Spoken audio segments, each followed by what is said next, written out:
In this video, I will show you how to disable restricted mode on TikTok. So after you open up your TikTok app, all you have to do now, go to this profile at the bottom right side.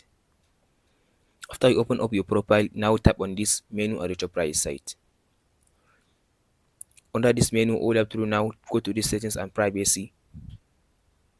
Now scroll to down and tap on this where it says content preferences. Under this content preferences, as you can see now, tap on this second option which says restricted mode. This one.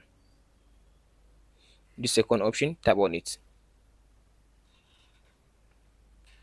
After you open up this content, as you can see now, here it says restricted mode on. So all you have to do now, tap on this section, this one, turn off. This one.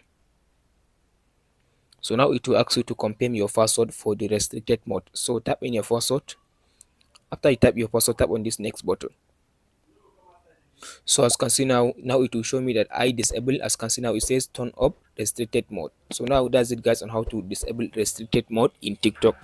Hope this video helps you. Don't forget to like and subscribe. Thank you for watching guys.